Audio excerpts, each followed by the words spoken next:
الو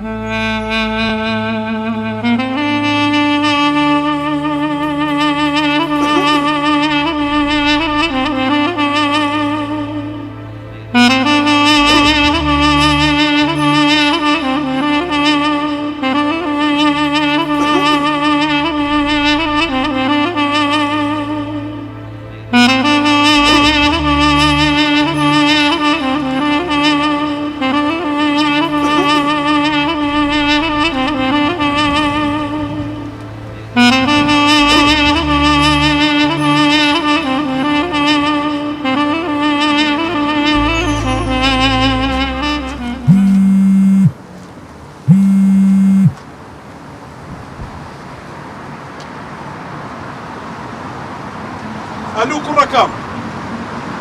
باشا بابا باشا الحمد لله نا غمد نبي 1 مليون لو راجشة هذه تلقى مليون أكون يبي أو مليون كتم لو راجشة هيت خمد أو تلكنا من باركة حبوب لكن أخوهم دانا يستاك شوات صوري باسي لكم ودسمو مالي وحافظ كركم غمد نبي نا وحافظ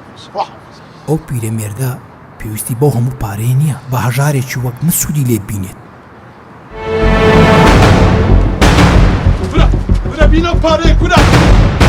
هاي تسمع والله ولا تجاوز شوي كيك خوابت قريانة والله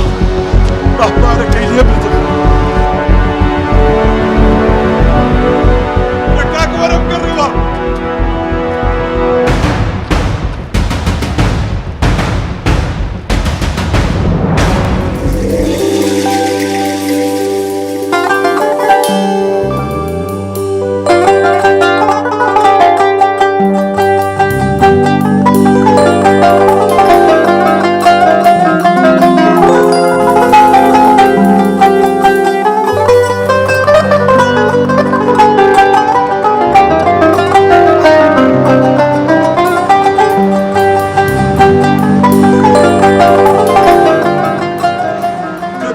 روجك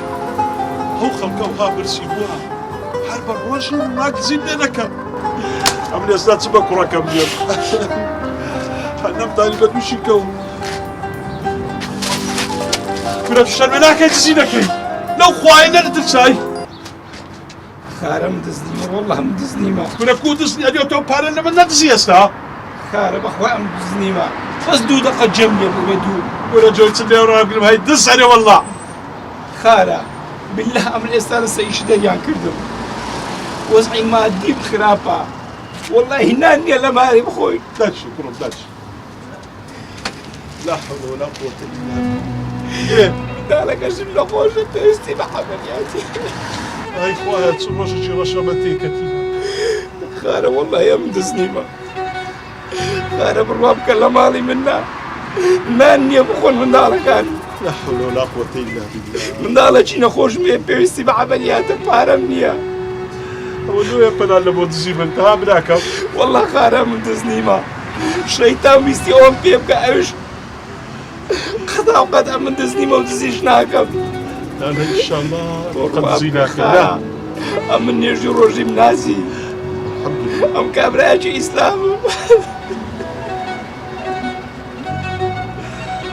باشا براك باشا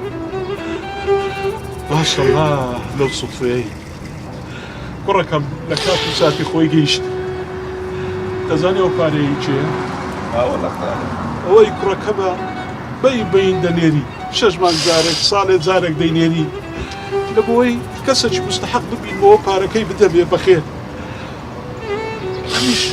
نتو زيادة لستا كسش كشجنا بمبي دبي براسني لكاتي خوتي هات